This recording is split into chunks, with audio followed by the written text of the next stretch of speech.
So I'd like to introduce my good friend, next door neighbor, business partner, and art wife, Shanna Kunz. Oh my goodness.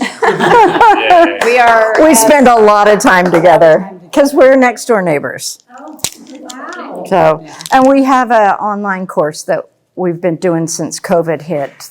And so we do a lot of filming and workshops and stuff. So. Emphasis on the stuff. Anyway, a little bit about Shanna. Shanna is an incredible landscape artist. Her father was in the, worked for the Forest Service. So she grew up camping and fishing and all the Uintas, the mountains here around Utah. And how do you live here and not be part of the mountains? So she fell in love with the landscape due to that upbringing. And she has a connection especially to trees. She loves trees.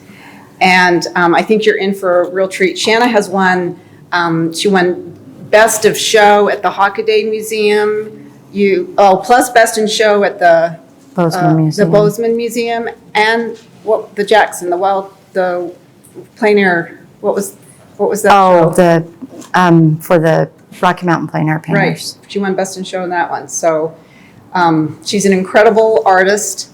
I think you're in for a treat. I think one of Shanna's strengths as an artist is her unique voice. We talk a lot about having a unique voice in your paintings, and that's what helps set you apart. And I think that is one of Shanna's strongest. Nobody paints like Shanna, and you can tell a Shanna Kunz painting from across the room. There's so much emotion to them. I watch her paint, and I just like, damn, girl, that's just so good. It's also my biggest insecurity, when your paintings don't look like everybody else's paintings look. Sometimes I walk away and go, what am I doing wrong? So you finally get to that point where you just go, it is what it is. This is what I do. I'm not ever going to be considered a realist landscape painter. They're always going to be a little more contemporary, maybe. But they're moody. Does that say a lot about my personality? Yeah, I have to do this every single time we film. I talk slow. I talk soft. I'm not a big, loud talker. But I will tell you, I'm very nervous. And the more you talk and the more questions you ask, the less nervous I'll be. Because I like engagement. And there's no question I won't answer. We'll ask you a lot of dumb questions. Yeah, absolutely. Do you always start on a white canvas, or do you put a... No, I'm going to put a ground down. I always work to a ground for the same reason Jeremy said. I want to be able to judge my values. So something that's really important to me is close value ranges. Condensed value patterns is really important to me, and using temperature shifts within those value patterns to make the excitement. I'm not necessarily a strong high contrast painter. I kind of like the more sophisticated, more delicate paintings in art history. Twatman and Dwight Tryon and Whistler are my, got to throw George Innes in there too, are my very favorite art masters from the turn of the century. And I have a tendency to study American painters. We are Americans, and Americans approach things very differently. We're jumping with both feet, and let's find our individuality. Where I love the French Impressionists, I love Monet, but there's a different attitude to people from other countries. So my main study has been finding American painters around the turn of the century, because there was just so many incredible painters then. And if I weren't an artist, I probably would be working in a museum, because I love art that much. Not just painting, but art. There are some people who paint because they love the act of painting. And then there are other people that paint because they love the visual imagery. I am the visual imagery person. So starting in watercolor for 15 years, long before I ever painted in oil, my paintings have very thin passages in them too, because I was a watercolorist for so long. And in fact, I have to play tricks on myself. Oh, which I got to get my palette knife out.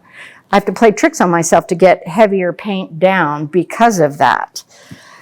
And that in itself gives me a lot of insecurities. But, like I said, it is what it is. I got my Q-tips. Anybody else use Q-tips? Yeah, all the time. That comes from the watercolor days. So here in Utah, we have this phenomenal little place called Mount Carmel. And Maynard Dixon had a home and a studio down there. And that's where I think he lived there pretty much towards the end of his life and painted all in that area. Well, the piece that I'm working from is along the side of the road in Mount Carmel. And it lends itself to almost a Taos style of painting. So how to bring my more tonalist style and a Taos style together, that's going to be my challenge today. Because the Taos painters have a lot more color than what a tonalist painter does. So somewhere I got to find a little in between. Not that one. Get back there. Do you guys all use Notanizer? What is it? Does anybody here use the Notanizer? So because my paintings are with my compressed values, the value is so important, and the simplification becomes more important. The more you're concentrating on compressed values, the more you have to simplify. So this is, back to the piece, here is the piece that I'm going to be working on.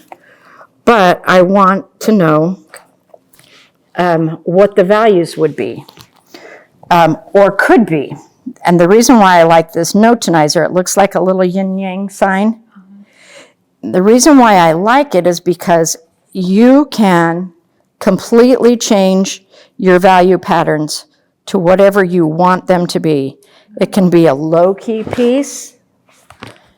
It can be a very high-key piece.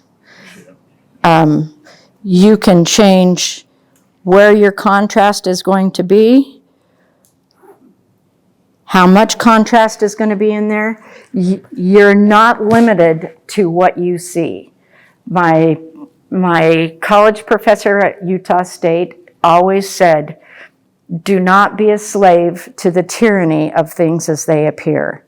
It's your job to be a composer. If you want to just paint what's there, what you're seeing, and this is mostly for plein air painting, if you want to paint what's there, we got cameras for that. And cameras do a lot better job at bringing in information than a painter does. But if you want poetry, you've got to simplify, simplify, simplify. And you have to be the one to orchestrate, where's the darks going to be? Where are the lights going to be? What's my shape placement going to be? You have all those decisions to make in order to make it a piece that means something, that is not just replicating what you see. So I already at home put my value patterns at. Is that a software or? It's an app. Mm-hmm. And I think it's $1.99. Okay. It might be up to $2.99 now. And it's worth its weight in gold. Notanizer. And I think it's just a one-time payment. It is. It's just a one-time payment, and you've got it for the rest of your life. But the best thing about it is you still get to orchestrate your own value patterns. You're not stuck with what you see. So this is mine. My sky and my ground is going to be the overall shape, and it will be high key. And then I've got a mid-range and then more of the darks. So that's how when I look at this, this kind of helps me decide what my ground is going to be. Do I have more lights or do I have more darks? I kind of started, I was trying to watch myself paint this painting last night, trying to visualize it. And I love to work to a violet ground because it lends itself more towards a dark value patterns. And then I can lift out my lights. So that's kind of what my plan is, what my plan of action is. Now I'm going to go back to the image. And like Jeremy, comes a time I just have to put the image aside and just listen to the painting and respond to the painting for the painting's sake. But that wouldn't be right now. So my favorite part about this isn't the trees. My favorite part about this whole painting is the chamisa, so the rabbit brush. So the whole painting is meant to support that rabbit brush. Was this a picture that you took? Yeah. And that's the exact picture, or did you crop the picture that you took into that? Oh, I've cropped it, and in fact, I've put it into Notanizer and brought some things down and removed some things. There were other buildings that were across the back, and so with Procreate, I have Procreate in my little pen, and so I'll take an image and change like numerous things so that it's right where I want it to be. A lot of times I use dynamic symmetry, especially in my large pieces. I use a lot of dynamic symmetry for shape placement too.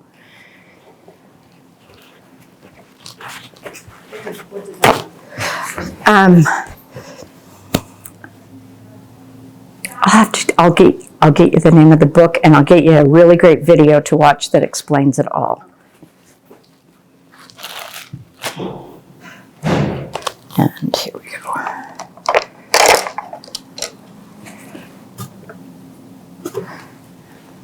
Like I said, please feel free to talk. It will make me less nervous. I like your sweater. Thank you. We'll keep talking. Okay. It's not standing. This is, That count box you just said you. oh yes, this is a guy named Alex Rios, and he just started painting, but he's selling these. I got mine for $100. He might be up to $120 now. And it comes with this, but I use Josh Bean's because I'm using a little bit bigger palette. But it comes with one of these panel holders. It's just a great traveling one. I usually use the same one that Jeremy uses, which is Josh Bean's Prolific Painter. But this is brand new, so I thought I'd break it in down here. What's his Instagram handle? He's got. I'll look it up. Yeah, just look up Alex Rios on Instagram and you'll find him. Like Puma Light? Yes, that's what it is. Puma Light. Do you have one too? Yeah, that's what it is.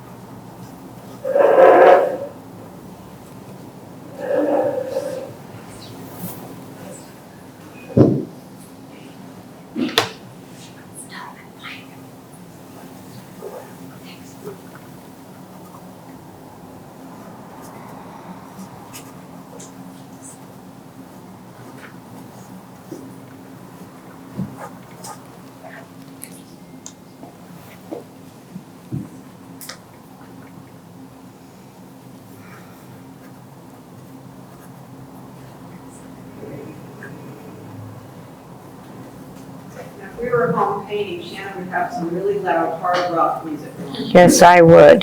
So you guys have a class that you provide? What is it? Yeah, it's an online instruction course. Okay. In fact, You're painting. It's called Inspired to Paint. We started it over 3 years ago. We started it as COVID hit. Good time. We'd been talking about it for a long time because Liz has done a lot of videos and had her own Go ahead, Liz, keep talking. So every month we each do a full-length lesson, what we call a full-length lesson. It's usually at least 2 hours where you're filming the whole painting start to finish. And we've got 3 cameras, so there's one right on the palette, on a close-up of the painting, and then a further away of talking. But so we do a full-length lesson every month. We do a concept lesson. So a concept lesson might be like, let's just talk about edges, or let's talk about temperature shifts, or let's talk about composition. So you're really focusing on one element. And that's where the students are learning the most, is our concept lessons. And then we do art history, and Shanna knows more about art history than anybody I know. You ever want to talk art history, contact Shanna. She's incredible with what she knows. We do business tips, and then we have group critiques where the students submit images for critiques, so then we will go in and critique them on Photoshop or something, and then they get uploaded and all the members can watch that critique. So we learn a lot by seeing, how we would fix things, what's working, what's not. We do product reviews. We did a product review on those easels, on linen, on the notenizer, things like that. Plus then we do what we call our evenings on the patio, where Shannon and I just kind of sit down and we just talk art.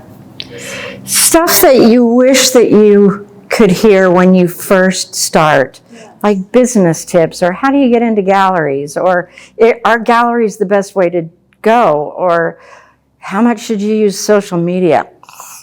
A lot. All those little things that nobody told us when I've been painting now 32 years. And I wish I would have been able to sit down and pick the brain of somebody who had been painting for 30 years. So that's what we're doing. We've made it really extremely affordable. It really is our way of giving back. So inspiredtopaint.com, there's a lot of free content that we have on there. Then we have 4 different memberships. We have an all-access pass, which is a subscription-type membership. It's $39 a month. You can get your first month for $10. And so that's a recurring subscription that you can cancel anytime. And then we have a VIP pass, which is a one-time fee for a specific amount of time, a 3, 6, or 12-month time period that you just pay that one fee. And then so if you buy the 12th month, at the end of the 12th month, you're not obligated to buy anymore. It's done. And then we have a kids membership, which is $29 a month, where you just study with Shanna. So you see all of Shanna's videos. So if you just want to focus on landscape, or we have a Robbins membership, same $29 if you just want to study, still items. So I think we give everything on these videos. Yeah. It's great. Shanna, you're kind of rubbing in with this. It's flat. Oh, yeah. Oh yeah, this is a watercolor brush, and it's the best to get a ground down and get a nice thin. Like destroy the brush. Oh yeah, I really destroy my brushes. I brought nice new brushes for you guys so that nobody judged me, but my brushes are a disaster, and I don't clean them because I paint every day. So why would you clean them when you just get up and paint every day? Buy more. Right? That's what my kids do about brushing teeth. Yeah. Oil, and dip them in oil and leave it wet and set it aside. And the next morning it's still wet and just keep I'm going. getting a little bit better at that. They always have just gone in my turp jar upside down. And I know that's a big no-no, but I'm getting better. I got the what is the name of that green stuff? Natural Natural terpenoid. terpenoid natural. And I've been trying to use that a little bit more, but it depends on the given day. Sometimes I'm good and sometimes I'm bad.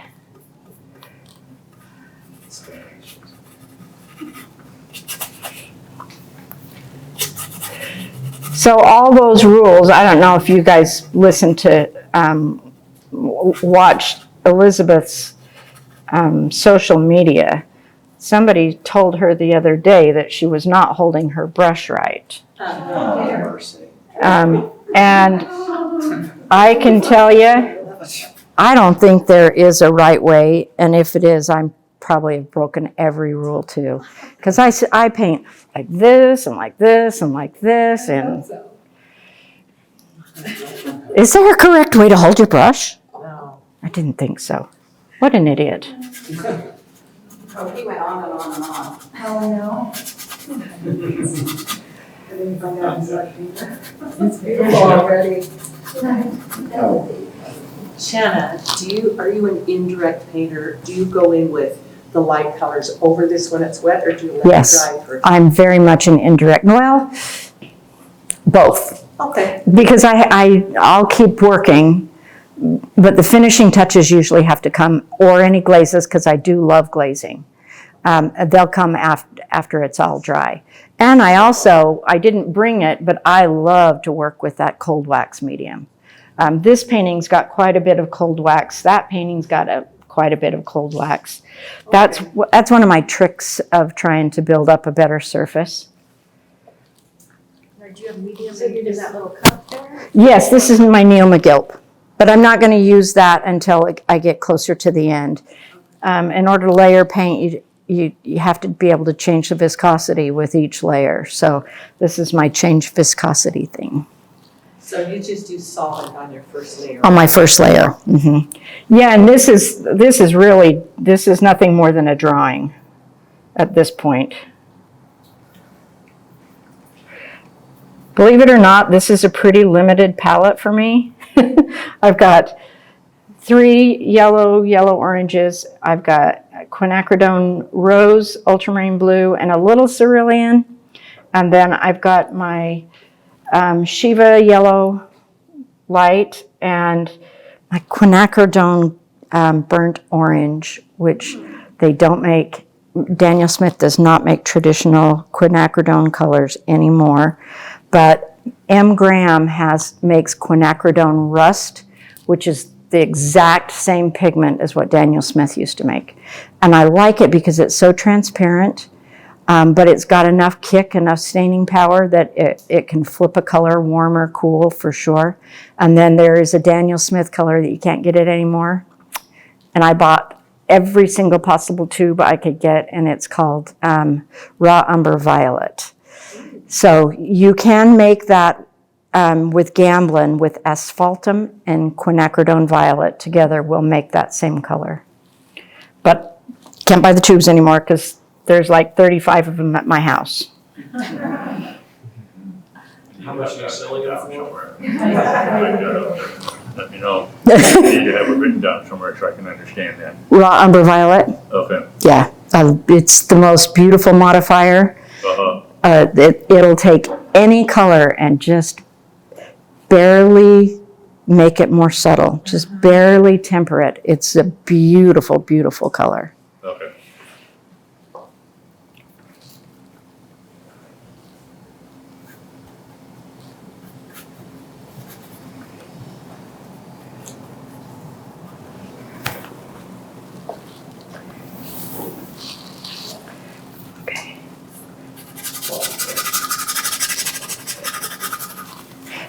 So I'm already going to start putting in my value patterns. My darks are all connected. Now I'm going to connect most of my mediums, my medium values.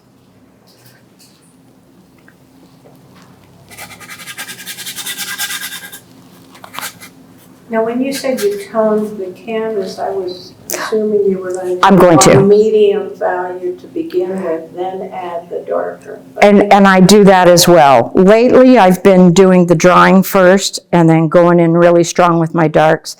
And then I will still do. But it can be done the other way. Yes. Oh, and most of the time, yeah, most of the time I do. Well, this year I'm making some changes. So this is going to be my light, my lightest lights. Yeah, I don't like to work to a white canvas.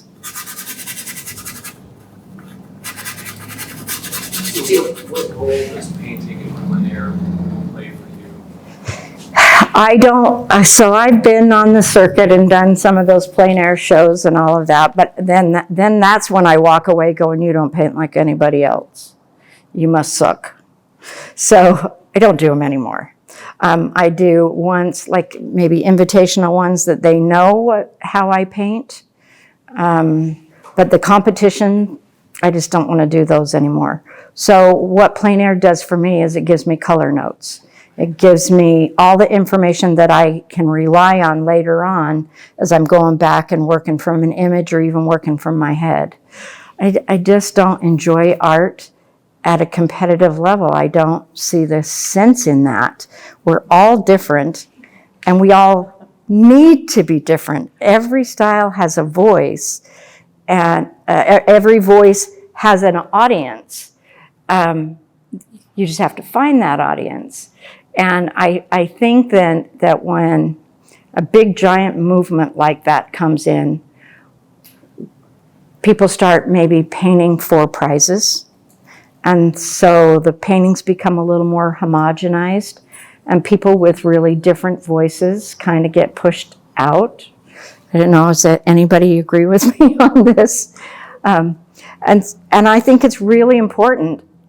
I think it is the most important thing that you can do is paint who you are, and what you have to say. That's what art is. Not painting, but art. That's what art is. So do you go out once a week or? I don't go out in the winter. I'm a fair weather. Last year, I spent a lot of time outdoors because I went up to Bozeman and painted for a week. I went to Pennsylvania and painted for a week. I've been everywhere out painting. So I was out a lot more than what I normally am. When I have deadlines for shows, though, I'm in the studio if I'm working for shows, which I am right now. Do you paint on canvas anymore or just panel? My husband makes these linen panels for me, and it's Clausen 66 on gator board. So they're very lightweight, they're very sturdy. With archival, the adhesive is archival. So, Even the big ones are yeah, made of that? yeah.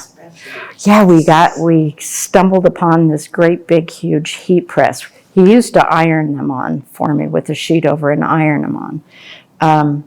And now we've got this big heat press that will almost do a 36-48.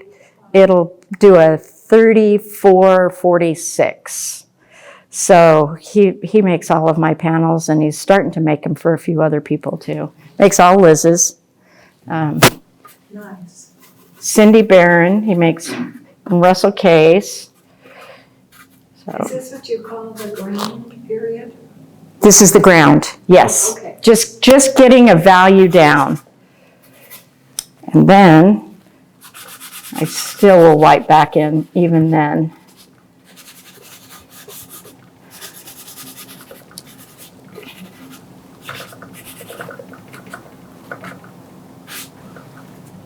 I think I'll go a little darker in my darks.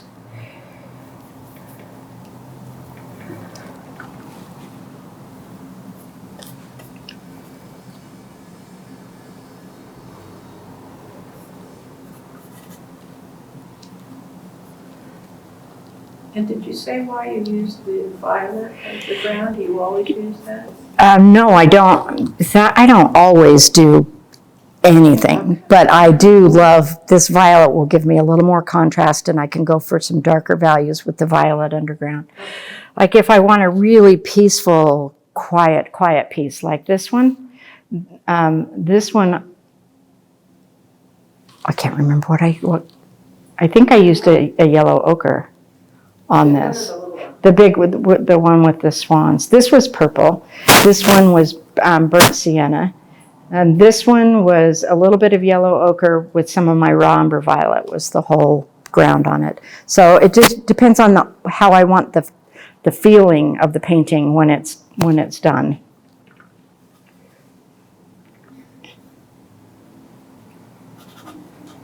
At this stage, I'm always looking for areas where I can connect my values, because that connection is what organizes your painting.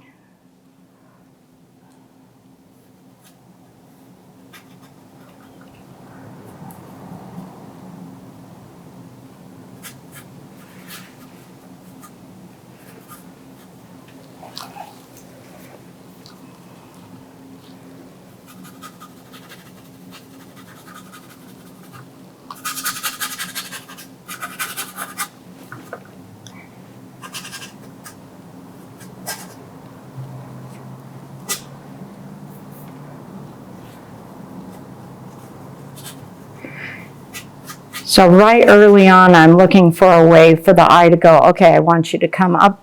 The eye always enters from the bottom of a painting. Scientists have proven it. Which scientists, I don't know. But I want you to be able to move throughout that whole entire picture plane and find enough interesting things that'll pull you back in and you'll continue to keep looking. So I'm looking, I don't want any sharp angles that are taking, you guys all know this, you're all advanced painters, so. Keep going.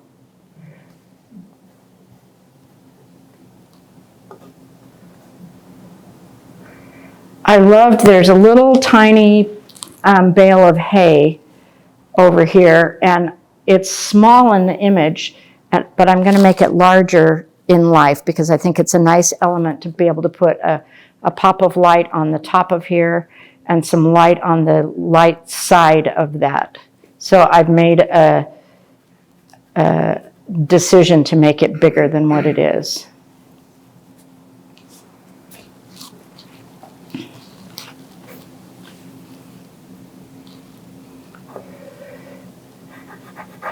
And my Q-tips come from my watercolor days, because I used to use them all the time in watercolor to lift paint off. And it seems to keep your lights cleaner to me.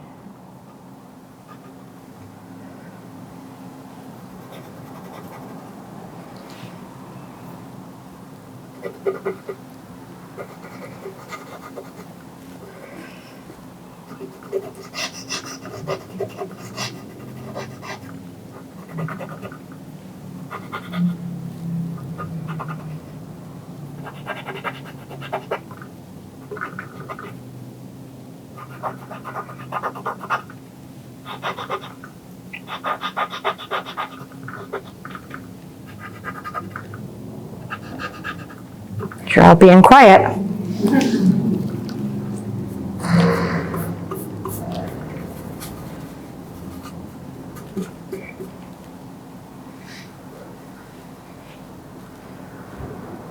I'm going to put a taller tree right here to balance out over here.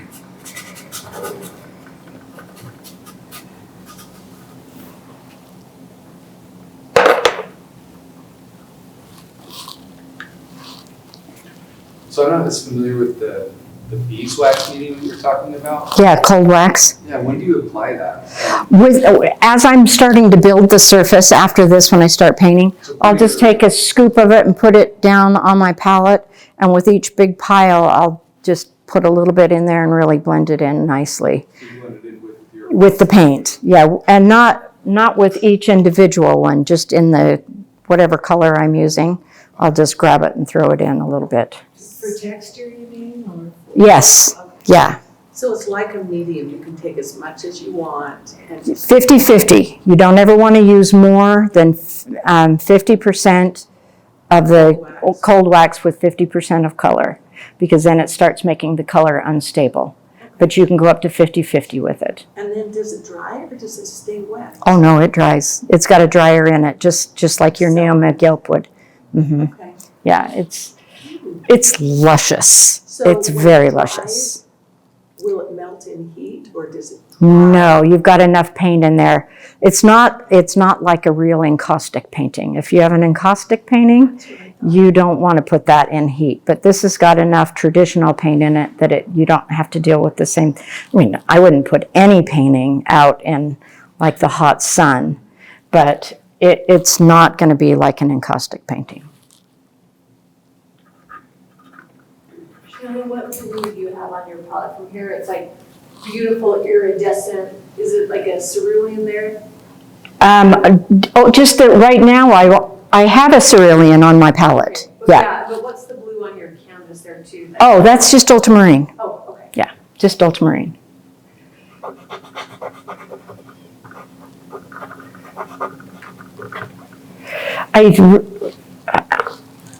I pay really careful attention to my values and my shapes right here.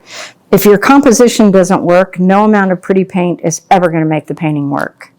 So what, this cold wax, You use it for what purpose? To build a surface, to build a little more texture. Mhm.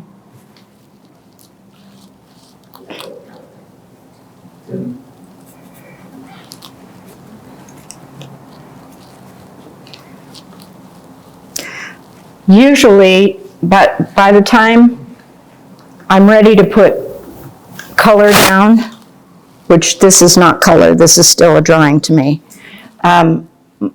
the painting is, my problems have been resolved. The compositional problems have been resolved. Looks great from here. That's kind of the way I like it to be. That's pretty cool. There's quite a few people who work to a value ground, like Charlie. What's Charlie's? Charlie Hunter. In fact, he doesn't usually go back and put more paint on. He stays pretty much in.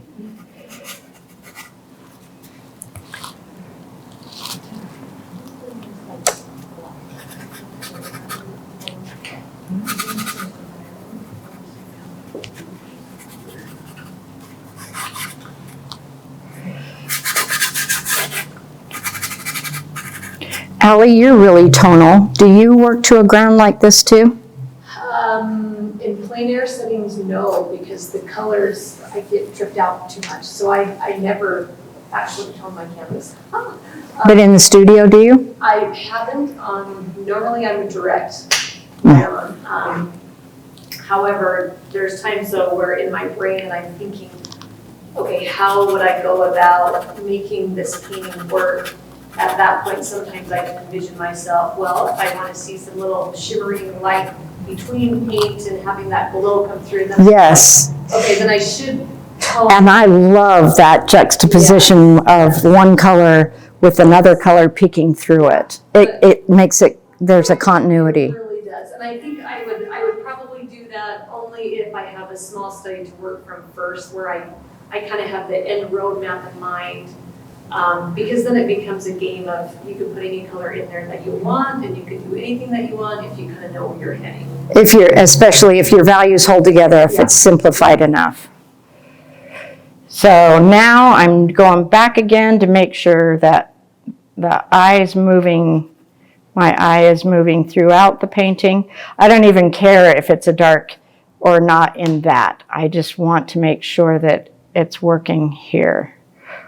One, up to here, here.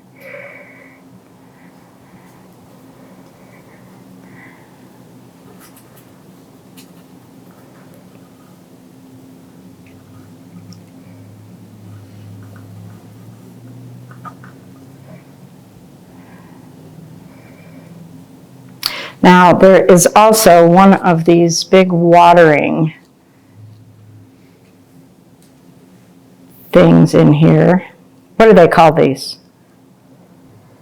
Watering thingies. Water thingies. Irrigation thing? Yes, irrigation thing. And I think I might put that in there. It might give it a little extra oomph, but I'll decide later if it works.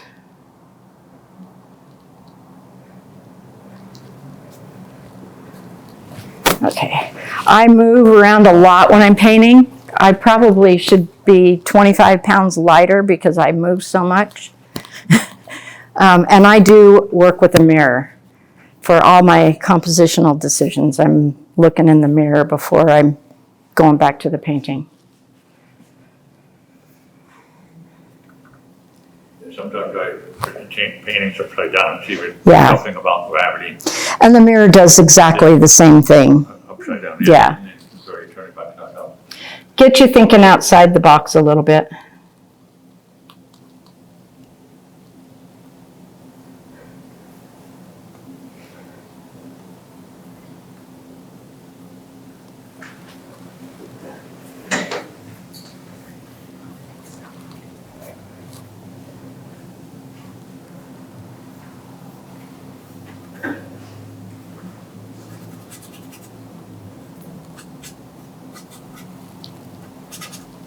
Do you mostly just use them? I do. Almost, they've put so much time and effort into making paint and solvents healthier for us that I do use a lot of it. There's so many good brands of paint out there, though, and I think everybody's becoming pretty conscientious of it. I used to use Liquin, and every single day at 2 o'clock, I just would hit a wall and have to go to sleep. I mean, it was really affecting me. So, and as soon as I got rid of the Liquin and started using the Neo Magilp, it quit. So that's not a scientific experiment, but good enough for me.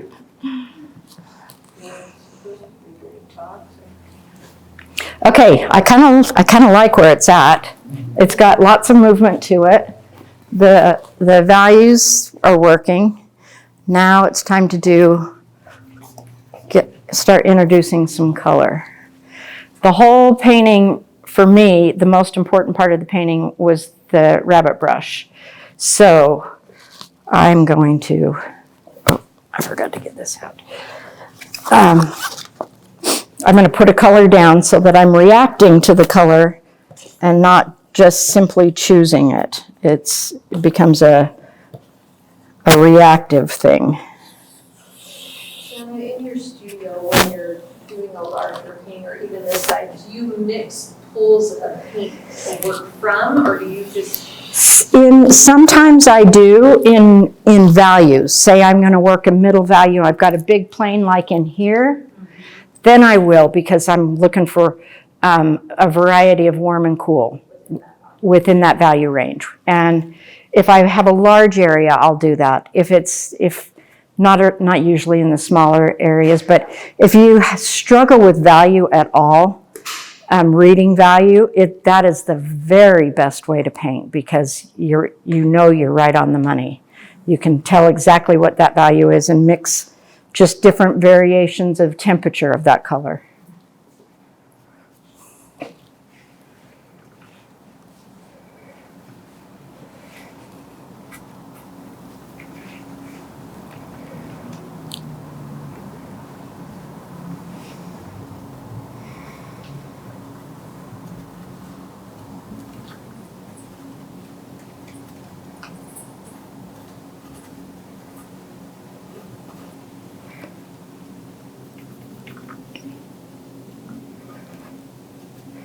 I like to start a little more vibrant and then temper as I go. Some people like a really grayed area and add color at the end. I like to start with the color and then temper it as it goes back.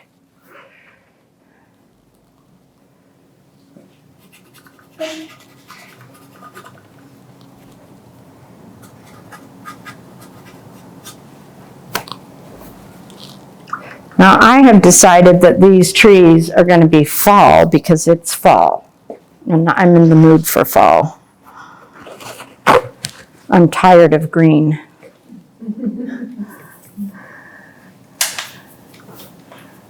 Painting all over Pennsylvania this summer. Holy moly, how many shades of green can a person find?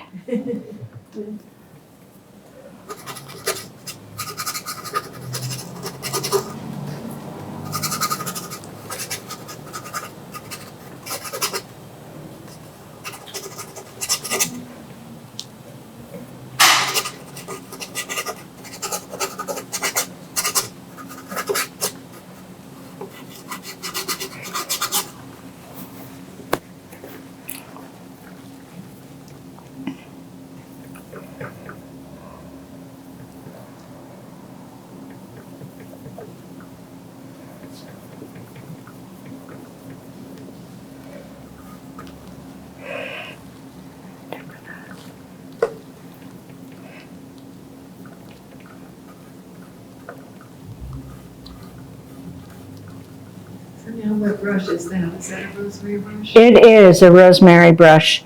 I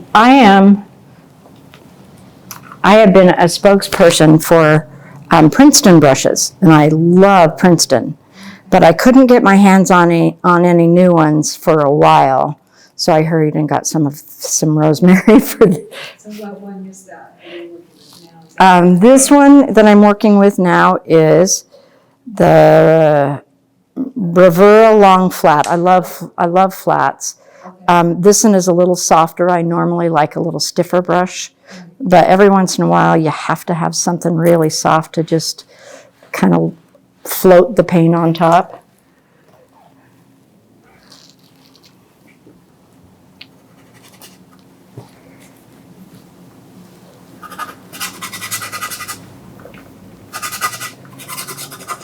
I'm kind of a painter that creeps up on things. You know, I got about this, and I creep on with the about, and then at the end, then I'll put the exact color and the exact value down.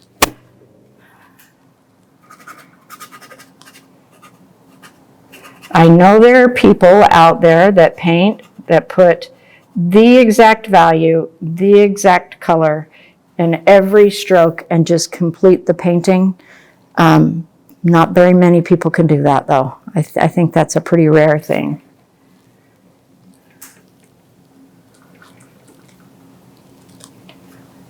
There's always, with the fall leaves, there's always a little bit of that beautiful light green as the leaves are losing their color.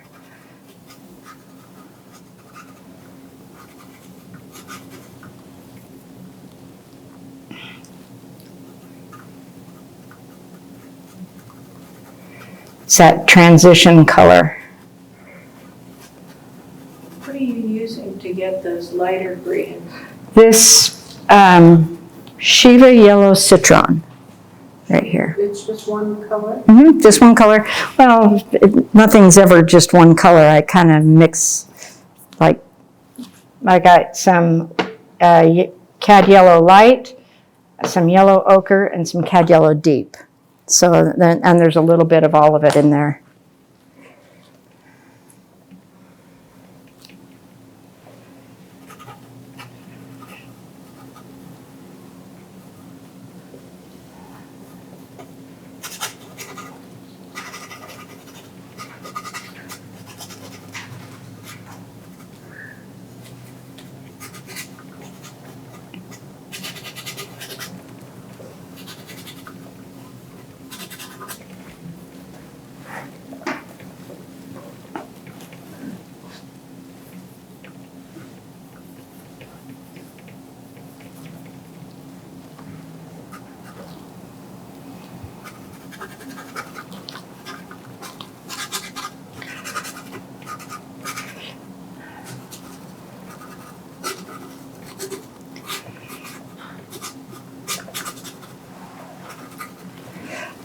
Now, one of my favorite parts of painting is jumping in with my light value, my sky color, because my favorite part of painting is cutting in. So once I've got established my values and about my color here, I want to put my sky in, because everything is relational, right? Where we have to compare this value to this value, this temperature to this temperature. So I'm going to jump in and get the sky in first.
Shanna, do you varnish your wood? I do.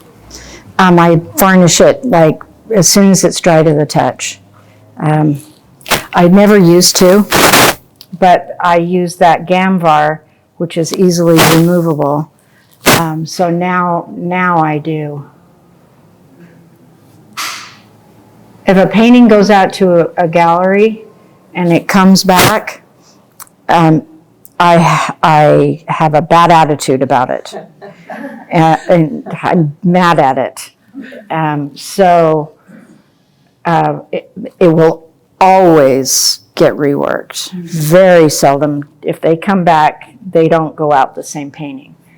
But so the Gamvar makes it so that you can easily, just with some Gamsol, remove it and go back into it. I used to, because I knew it would always go out another painting, I used to not varnish. So what colors are you using here with the sky again now? I got a little cerulean and a little phthalo, and I'm going back and forth between the two of them because the cerulean is cooler and the phthalo, the ultramarine is warmer. So Phthalo is up more up in the sky and then the green. there's a little bit of that cerulean in here, up in here. So this is the cerulean. There's little pops of it, but most of this is ultramarine. And most of the cerulean stays down closer to the horizon line. Can you explain why you're doing that? If you go look outside and you look up what's close to you, that's ultramarine. And as it gets more and more particles, air particles and atmosphere, it goes greener and greener. So the cerulean is a better color. And even a little tiny touch of phthalo green at the horizon really makes the sky read atmospherically. In fact, I'll put one in. I even brought my phthalo. Color of oxygen. Pardon? The sky is the color of oxygen. Color of oxygen. From the sun reflecting. Oh, yeah, absolutely. Atmosphere, yeah. Does that vary regionally From a to any scientific point of extent? view. A little bit, but no. No, because like in Nebraska, maybe sometimes it's the time of year, but it seems like Depending on the humidity. It really depends on the humidity of how deep the sky will be. Or now, this is kind of more like painting plein air. Because when I'm at home, I might do a completely yellow sky or a completely grayed sky. This is just if you want it to feel a little more like nature. Here in Utah in the wintertime at the ski resorts, the sky is so blue that if you were to paint it that blue, people would say It couldn't be, yeah. But you get where you have more humidity and the sky isn't that intense. Like in Washington and Oregon and Maine, anywhere that's up on the coast, it's this beautiful gray blue because there's just so much moisture in the air. That's totally California. Yeah, it's California though. I've seen California have cerulean skies, absolutely cerulean skies that are beautiful, very green. And when you look up, you can almost have a little bit of cobalt. So I'm gonna just for the sake of doing it, I'm just gonna put a little teeny tiny bit of phthalo green. And I'm gonna quote you in the gallery. How beautiful the great blue skies are. oh, it is. Complaining about I did how a dark it is. I did a 2-year series of the Seattle area back in, 15 years ago. And that's all I did was paintings from that area, and it was so fun to just explore that atmosphere. I do work in series too. I think that the key to growth is not to paint a little bit of this and a little bit of that and a little bit of this and a little bit of that. I'll spend a whole year on a particular tree, or a whole year on a particular season, or a whole year. Last year was all high key. Every painting I did last year, save maybe 2 or 3, was all a high key paintings, compressed between, like this, compressed between a 1 and a 5, 1 being white, 10 being black, 1 and a 5. I've done a dozen pieces that were all low key. I think that's how you learn. You don't learn by just trying a little bit of everything. You learn something and you master it and you master it and you master it and you research it and you figure out how to shift that and what it can do. Limited palettes are the same way. You work with a limited palette, you're going to find out how many grays you can make. And the painting really is about the grays. If you want to make a painting really colorful, it's about the grays that you use to make that happen. I've had painting of Jane Woodhead's, that winter piece. That is all grade, except for the beautiful whites that are in there, but even her blues are so tempered, so great, and it just makes that painting incredible. It's an incredible piece. Shanna, who are some of the artists when you're venturing out and thinking of doing high key or doing low key? Who are your go-to? Twatman, Whistler, and Tryon. Dwight Tryon had a lot of high key pieces, and Emil Carlson. Emil Carlson had a lot of really high key pieces, but Twatman, that's almost all he did. It's hard to find any low key pieces from Twatman. Okay, I'm going to paint. So when you're doing the phthalo thing, the phthalo green, get your white out first. Yeah. And then just a little tiny drop of that phthalo. It's the vanilla extract color. Oh my goodness, you're not kidding. So strong. But atmospherically, it reads so beautifully, pushing back. Pretty.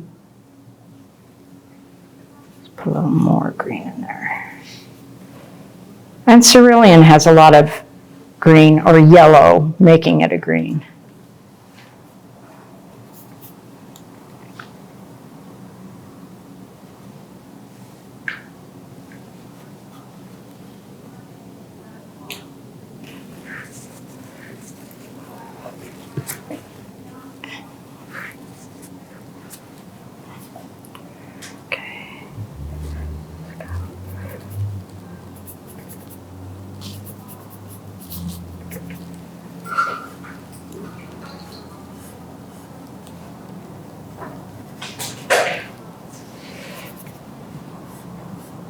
I never started out as an alla prima painter, nor will I ever be. So it's been really quite educational for me to watch Elizabeth paint, because she is an alla prima painter, and she's thinking with every brush stroke, she's thinking what that temperature is going to be and how to turn it in space. Mine are a little more spontaneous, maybe. So you've been painting for almost an hour. If you want to get to a good stopping point, then let them come up and maybe take. Oh, okay. Yeah, I lose track, you guys, so you're gonna have to make me stop. And we're going to let you go beyond your 3:45 mark because you got started a little bit late. Well, that's his fault, that's mine.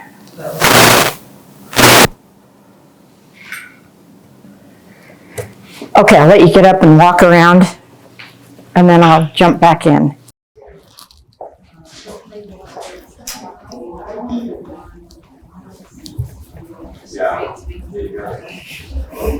Yeah, with something different. Thank you for doing that.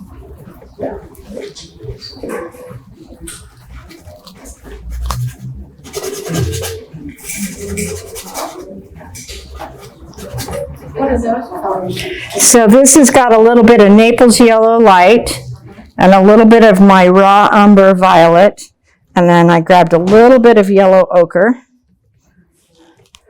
for that really soft, pale, grassy yellow.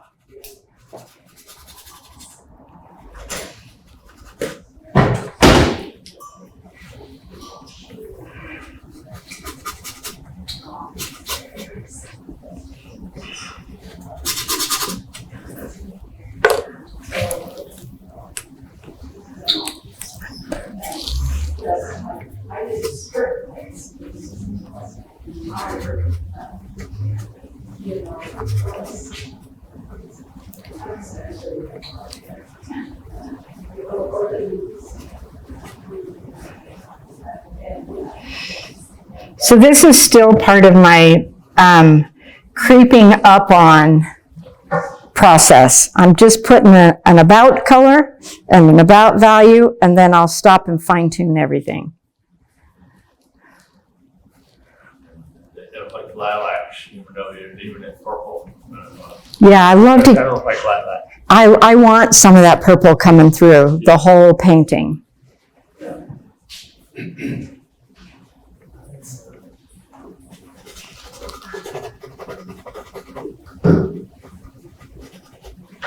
Even with my brushwork, I'm not putting in like a really finessed brushwork until the end, because I don't want every single brush stroke to be important. I want masses and then just the right brush stroke or just the right edge.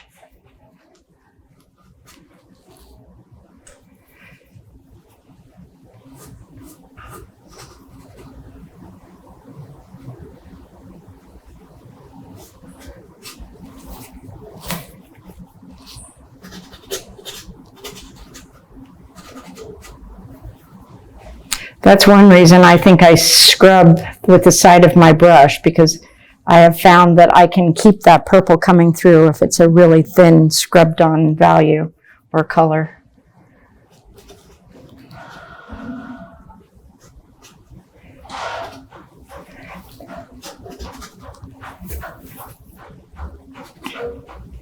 Mark Majori says it's that purple, that Dick Blick purple is his secret weapon. I can see that in his work. It's that purple. Oh. What you're painting with. Oh, And his is in a tube. I can't remember what it's called. so I mean, I get to make $1 million Almost. on the yeah. show. I thought it right away. But it works, you're right. It's from Dick Flip. I think it's called You know what, this is, red purple. and all this was an ultramarine and a quinacridone rose, quinacridone rose. That's the color they don't make anymore. Hmm? Is that the color they don't make anymore? Well, you can still get it for the next few years, Okay. and then you won't be able to get it anymore. Anything with quinacridone is limited. Yeah, I like quinacridone. I started in Quinacridone's red, so. I started in watercolor, so that quinacridones were a big thing in watercolor because they're so transparent.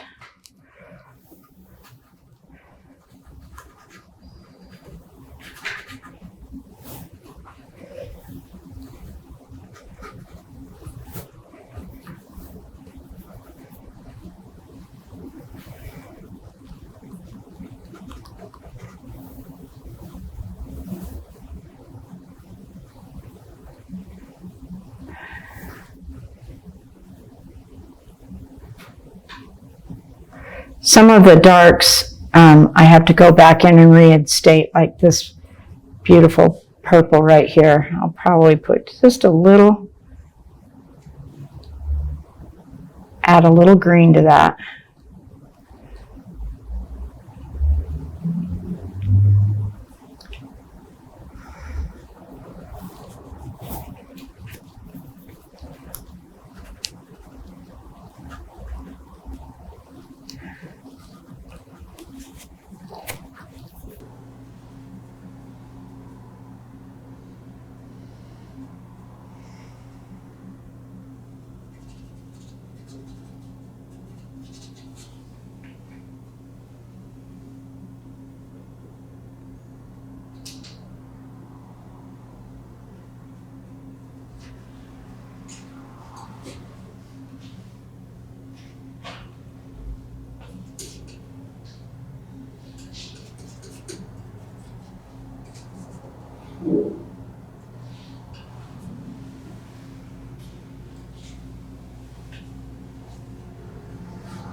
I love the edge that the palette knife gives you. It's very unpredictable.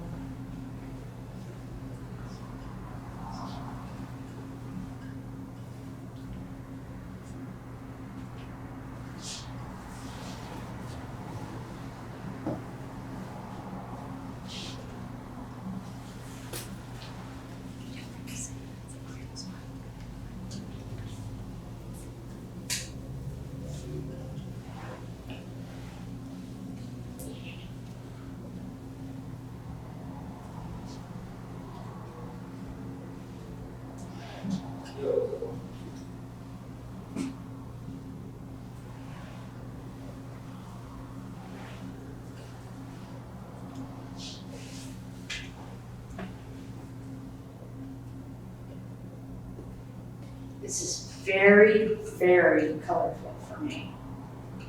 This is more my style.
Grab a little bit of that cerulean that's in the sky and temper it with yellow and to bring it into the sage brush that's in here. Just little pops of that blue.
too quiet, where'd it go?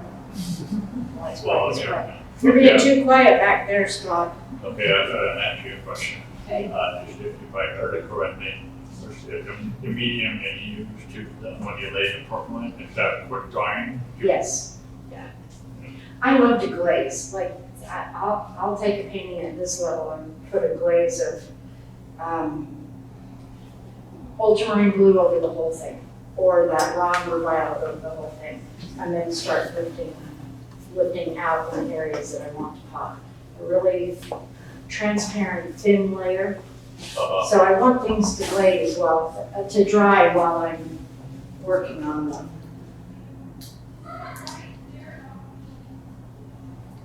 Here in Utah, it's so dry, paint really does dry fast.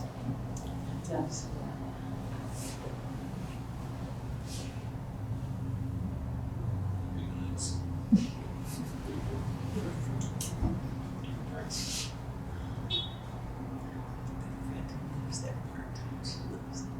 It's nice, I like it. I wish my paint had faster.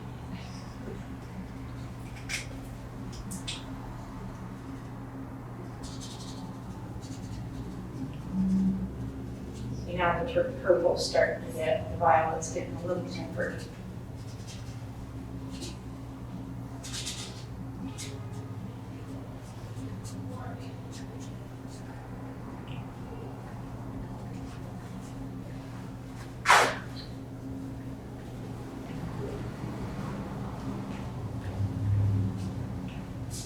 How do you get your eyesight on I put it on lock, auto lock. And if you don't take it off auto lock, you lose your battery, really.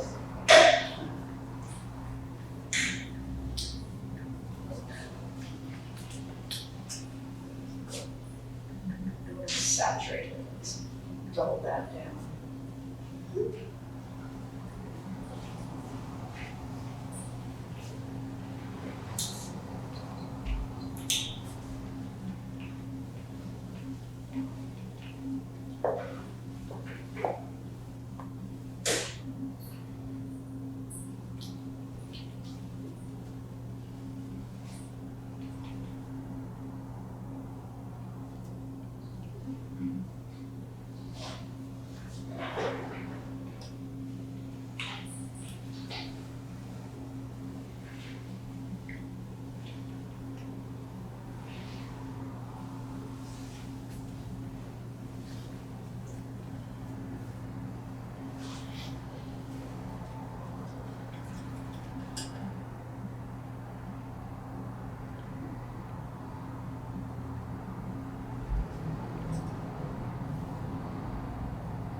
And my dough is toast, I must not put my lid on tight.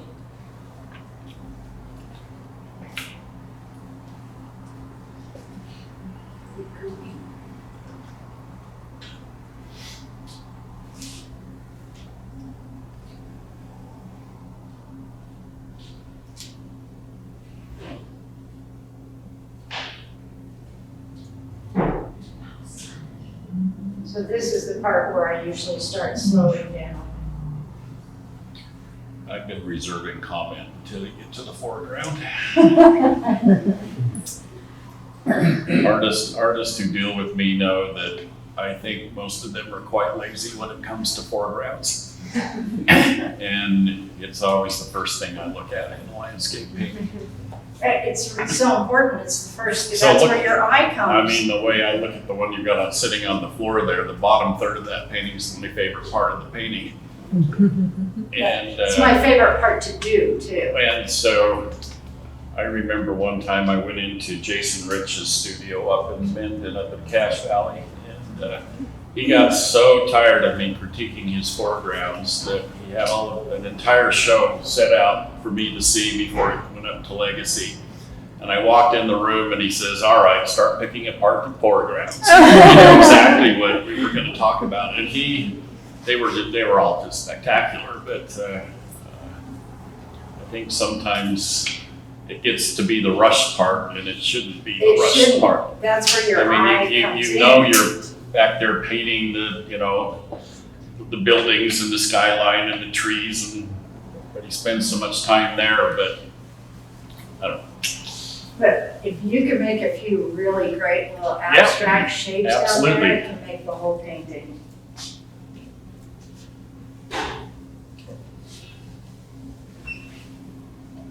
Not to put any pressure on you, of course. Not at all.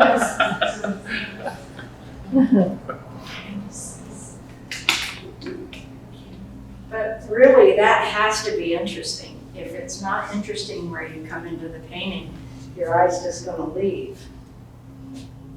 And if there's a place that I'm gonna put more texture, it's gonna be in this area too, because as it goes back in space, you're not gonna feel that same amount of texture. It's gonna get thicker. It's thicker in front and thinner as it goes back in the distance.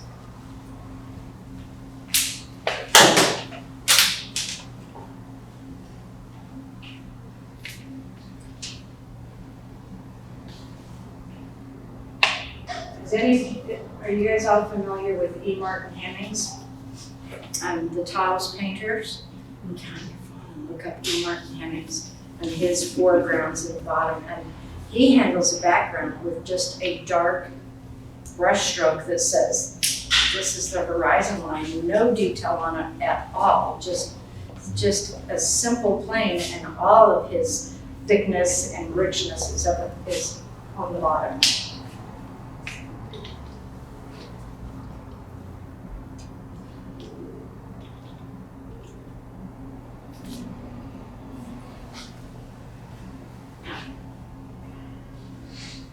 Yeah, 30 minutes. Obviously, I will not be finishing, but we can still get pretty far.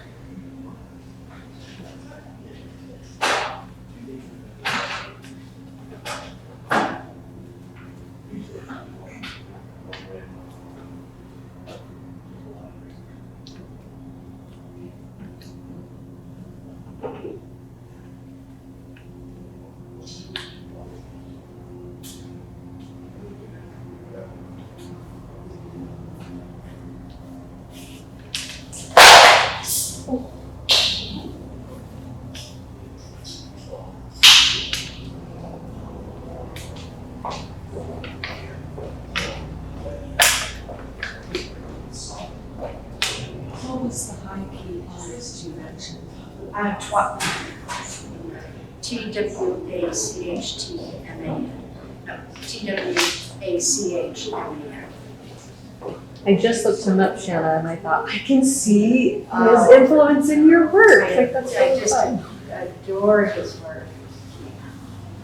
And I encourage everybody to study dead artists because it's stood the test of time.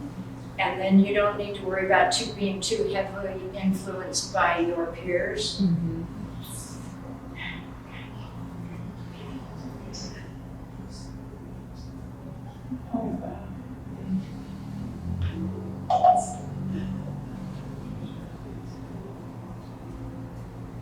J. Allen Weir painted with Trotman too in Connecticut. And he's got some really fabulous high key pieces too.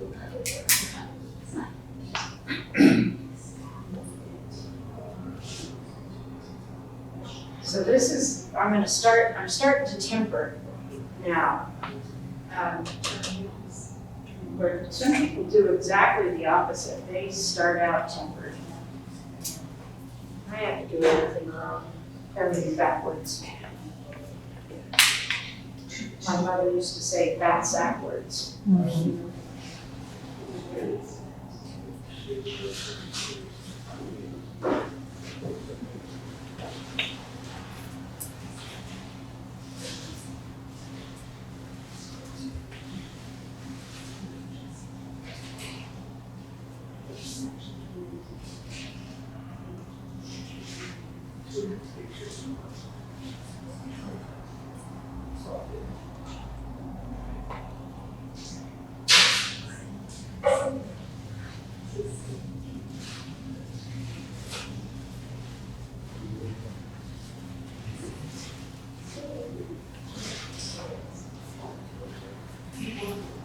If you use Q-tips, get the cheapest ones you can possibly find. You do not want nice, furry ones.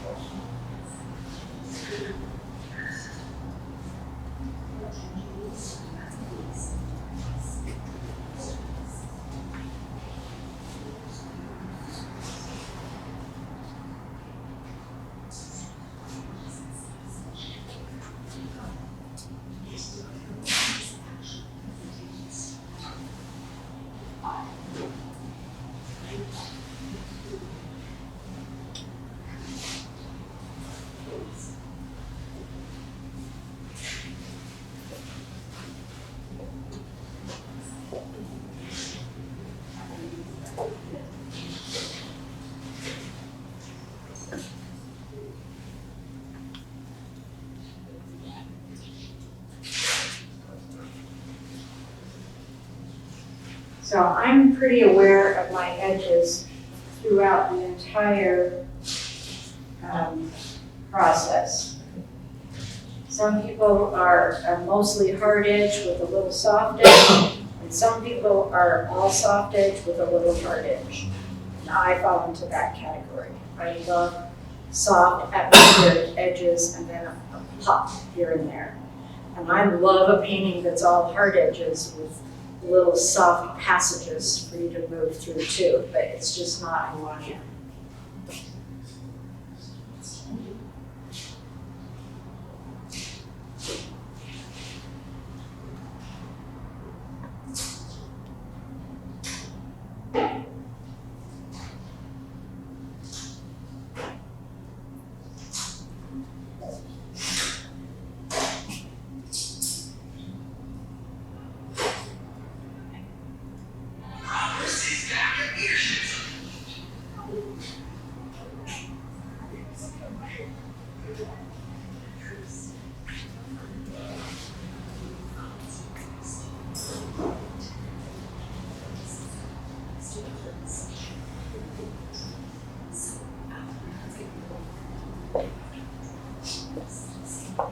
There is one living painter that, well, there's a few that I revere, and one that I studied with, that I just love his work, and it has had a pretty big influence on me, and that's Tim Lawson. You guys are familiar with Tim Lawson's work. The subtleties and the gentle temperature shifts is pretty cool. I was just in Jackson Hole and Astoria Gallery had a resale of a Tim Lawson. Oh, yeah? And I noticed some artists gathered around it. I was like, come on guys, get out of the way so I can see this. And as I came up to it, I was fascinated by his texture buildup and how from foreground to distant sky, he still retained a consistency of that texture. I thought that must be cold wax medium or something, but it was layers, fascinating. And he'll Yeah. take 6 months on a painting. Yeah, it was fascinating to see.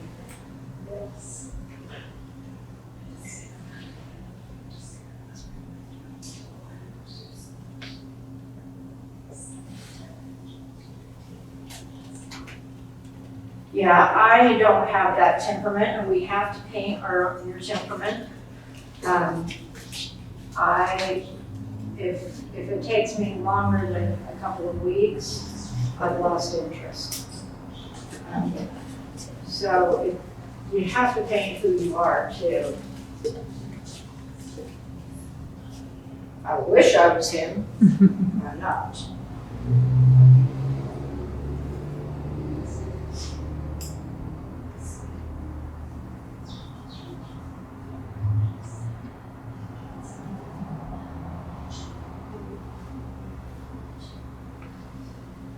Now, this is the point, if I had my cold wax with me, I'd be putting them all over it down in here. If I don't, so I'm gonna use my palette knife. I'm gonna mix up a couple piles of this value with different temperatures. This has got a little more green in it. This is more yellow. This is more purple.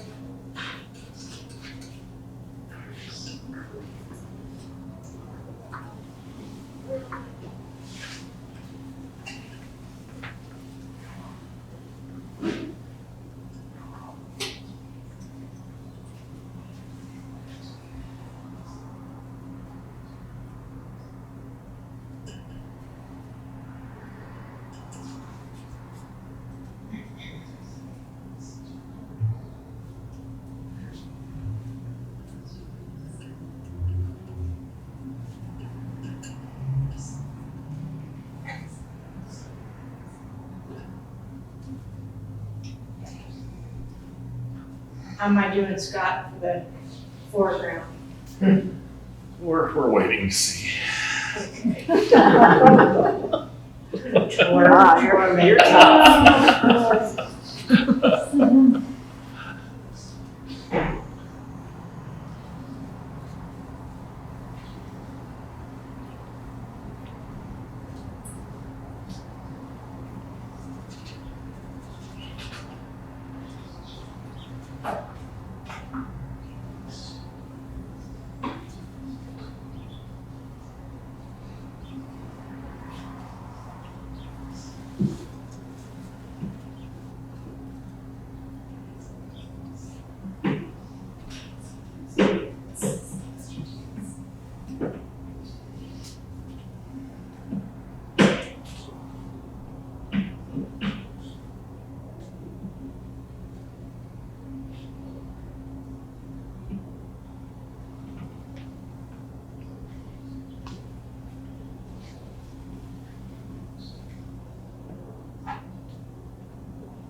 I try not to think too much about the details of the tree till I'm getting towards the end.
much more time, Liz? 15 minutes. I can do this.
If I get back far enough, if you get way back far enough, it looks great. It looks good from over here.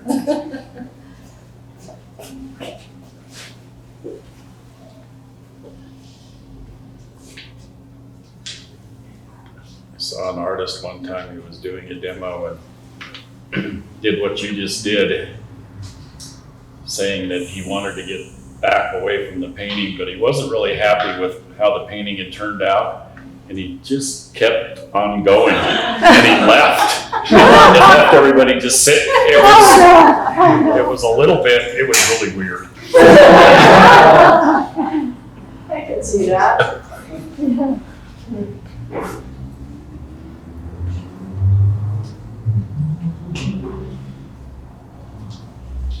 Everything in here is so organic. Shapes are so organic that this little thing right here has to be a little more finessed than what I've got it, because it stands out a little more than I want it to. So it's too bright.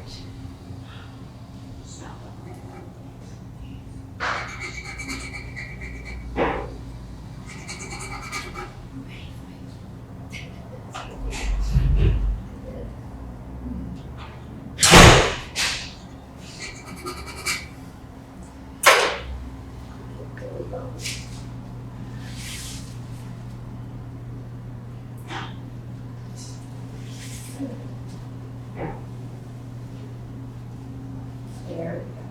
That's better.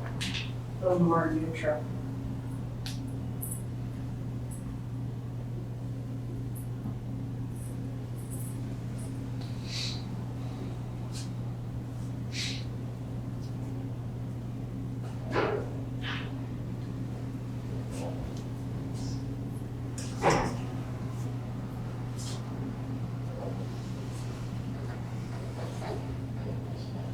Seems too precious, get rid of it.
This part probably takes me the longest in a painting.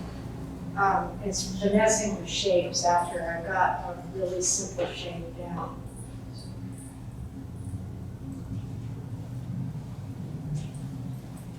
Because it is all about beautiful shapes.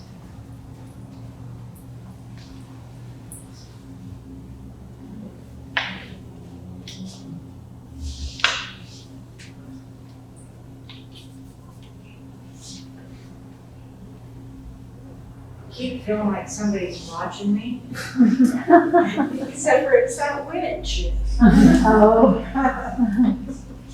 Don't talk about Liz that way.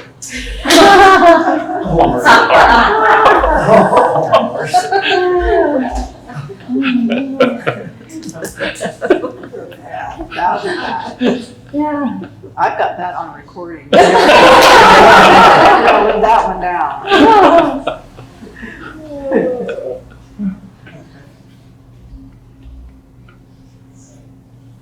Scott sees the two of us coming and he's always saying, "Here comes trouble." Here comes trouble.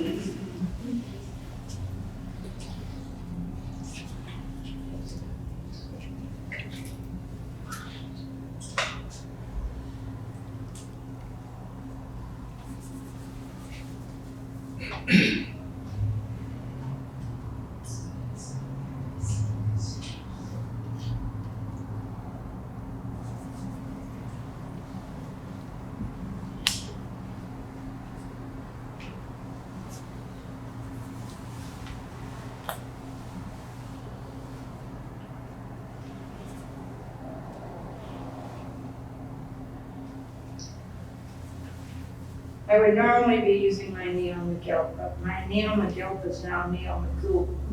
Okay.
Shanisa needs just a little more punch.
I think it moves nicely.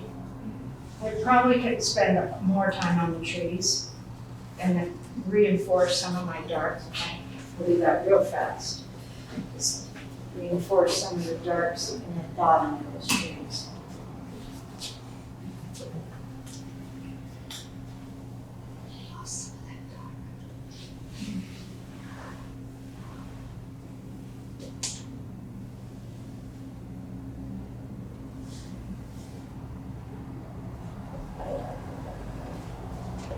What color are you doing that with? The quinacridone rose, the ultramarine blue, and the quinacridone burnt orange, like burnt sienna. So a very tertiary color, a little bit of everything mixed in.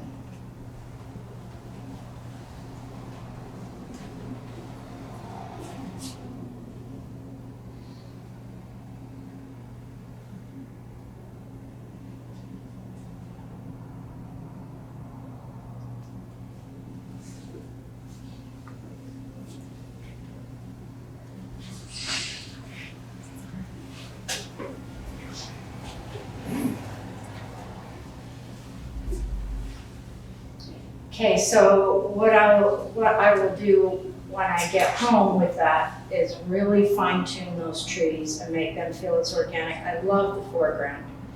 Me too. That's my favorite part so far.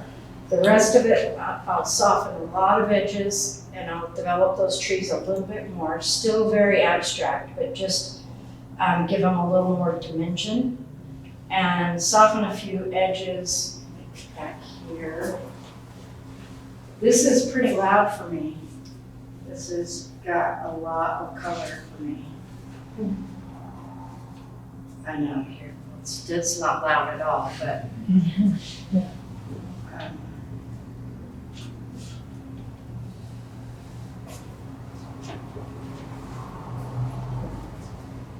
Yeah, when I take it home, it's got about a half hour maybe left of standing back and making one brush and then coming back. That's what I'm doing the walking is like, I tell my students, if I make you pay me a dime for every brush stroke you put up there, at this point, you'll be really careful about exactly where you put them and exactly what the value is. So, Very good. Thank you.